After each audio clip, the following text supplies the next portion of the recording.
Sun international, Visakhapatnam, Hyderabad 8575795757. గత ఏడాది జరిగిన అసెంబ్లీ ఎన్నికలలో పరాజయం బీఆర్ఎస్ కు, మరీ ముఖ్యంగా ఆ పార్టీ అధినేతకు భారీ షాక్ అని చెప్పాలి. తెలంగాణలో తన మాటకు తిరుగులేదు అన్న రీతిలో 10 ఏళ్ల పాటు రాష్ట్రాన్ని తన నోటి మాటతో కనుసైగతో శాసించిన కేసీఆర్ ఆ ఓటమి తర్వాత సైలెంట్ అయిపోయారు. ఒకవేళ ఆయన మాట్లాడినా పట్టించుకునేవారు, లెక్క చేసేవారు లేకుండా పోయారు.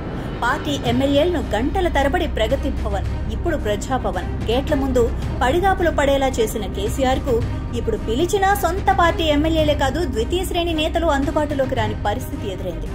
తెలంగాణ ఆవిర్భావం తర్వాత వరుసగా 2 అసెంబ్లీ ఎన్నికలలో విజయం సాధించి ముఖ్యమంత్రిగా అధికార పగ్గాలు అందుకున్న కేసీఆర్ తనను తాను సర్వశక్తిమంతుడిగా ఊహించుకున్నారు.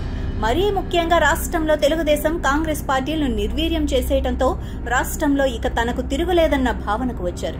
గత ఏడాది జరిగిన అసెంబ్లీ ఎన్నికలలో ఓటమి కేసీఆర్ కు, బీఆర్ఎస్ కు దిమ్మదిరిగేలా చేసింది. ఎందుకు అంటే రాష్ట్రంలో తమకు బీజేపీ నుంచి మాత్రమే నామమాత్రపు పోటీ ఉంటుందని, రాష్ట్రంలో తెలుగుదేశం, కాంగ్రెస్ లకు అసలు చోటే లేదని కేసీఆర్ భావించారు. కాంగ్రెస్ పట్ల, ఆ పార్టీ నేతల పట్ల చాలా చులకన భావం వ్యక్తం చేశారు. అటువంటి కాంగ్రెస్ రాష్ట్రంలో అధికారంలోకి రావటం, ఆ తర్వాత జరిగిన లోక్సభ ఎన్నికలలో బీఆర్ఎస్ కు కనీసం ఒక్కటంటే ఒక్క స్థానం కూడా దక్కకపోవడంతో కేసీఆర్ డీలా పడిపోయారు. దీనికి తోడు తాను తానా అంటే తందానా అనే పలువురు ఎమ్మెల్యేలు పార్టీకి గుడ్ బై చెప్పి కాంగ్రెస్ పంచన చేరారు. ఇంకా పలువురు అదే బాట పట్టే అవకాశాలున్నాయని, బీఆర్ఎస్ ఎప్పుడో అప్పుడో బీజేపీలో విలీనమైపోతుందన్న చర్చ కూడా తెలంగాణలో జోరుగా సాగుతోంది.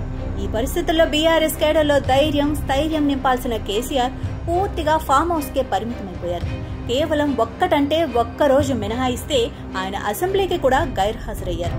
పార్టీ పరాజయం తర్వాత ఈ 9 నెలల కాలంలో ఓ 3-4 సార్లు మినహా ఆయన బహిరంగంగా కనిపించింది లేదు. ఇక్కడే పరిశీలకులలోనూ, పార్టీ నేతలు శ్రేణుల్లోనూ కేసీఆర్ది అహంకారమా, కుంగుబాట అన్న అనుమానాలు వ్యక్తమవుతున్నాయి. కేసీఆర్ సహజంగా దూకుడుగా వ్యవహరించే రాజకీయవేత్త. కానీ అసెంబ్లీ ఎన్నికలలో పార్టీ ఓటమి పాలై తాను ప్రతిపక్ష నేత పాత్రకు పరిమితమైన తరువాత ఆయన చాలా వరకు ఫామ్ హౌస్ కే పరిమితమైపోయారు. అసెంబ్లీ ఎన్నికలలో పార్టీ పరాజయం తర్వాత ఆయన బయటకు వచ్చి సభలలో మాట్లాడిన దాఖలాలు లేవు. కేవలం పార్లమెంటు ఎన్నికల ప్రచారం సందర్భంగా మాత్రమే ఆయన ప్రజా సమూహంలోకి వచ్చి గళం వినిపించారు. పార్లమెంటు ఎన్నికలలో బీఆర్ఎస్ 0 పర్ఫార్మెన్స్ తర్వాత ఆయన మరీ నల్లపోసైపోయారు. తెలంగాణ పితగా తాను రాష్ట్రాన్ని శాశ్వతంగా పాలిస్తానని భావించేవారు. విపక్ష నేతలెవ్వరూ తన కాలి గోటికి కూడా సరితోగరని భావించేవారు. మరీ ముఖ్యంగా రేవంత్ రెడ్డిని ఆయన చాలా చులకనగా చూసేవారు. ముఖ్యమంత్రిగా తాను అధికారంలో ఉన్నంతకాలం కేసీఆర్ రేవంత్ రెడ్డి పేరు ఉచ్చరించడానికి కూడా ఇష్టపడలేదు. అయితే ఇప్పుడు రేవంత్ రెడ్డి రాష్ట్ర ముఖ్యమంత్రి. కేసీఆర్ అహంకారపు కోట గోడల్ని బద్దలు కొట్టిన నాయకుడు. ఇప్పుడు కేసీఆర్ మౌనానికి, ప్రజా జీవితానికి దూరంగా ఉండటానికి అదే కారణమని పరిశీలకులు విశ్లేషిస్తున్నారు. కారణం ఏదైతేనేం, కేసీఆర్ క్రియాశీలకంగా లేకపోవటం బీఆర్ఎస్ ను మరింత బలహీనపరుస్తోంది. కేటీఆర్, హరీష్ రావు ఎంత ప్రయత్నించినా కేసీఆర్ క్రియాశీలకంగా లేని లోటును పోడ్చలేకపోతున్నారు. బీఆర్ఎస్ అధికారంలో ఉన్నంతకాలం పార్టీ కార్యనిర్వాహక అధ్యక్షుడిగా, డీఫాక్టో సీఎంగా అత్యంత ప్రభావవంతంగా, శక్తివంతంగా కనిపించిన కేటీఆర్ ఇప్పుడు తేలిపోతున్నారు. హరీష్ రావు పరిస్థితి కూడా దాదాపు అంతే. బీఆర్ఎస్ అధికారంలో ఉండగా ట్రబుల్ షూటర్ గా చక్రం తిప్పిన ఆయన ఇప్పుడు స్వయంగా ఇబ్బందుల్లో కూరుకుపోతున్నారు.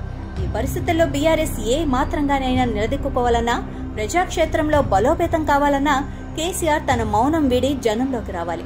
అయితే కేసీఆర్ ఫామ్ హౌస్ వదిలి బయటకు వచ్చే పరిస్థితులు కనిపించడం లేదు.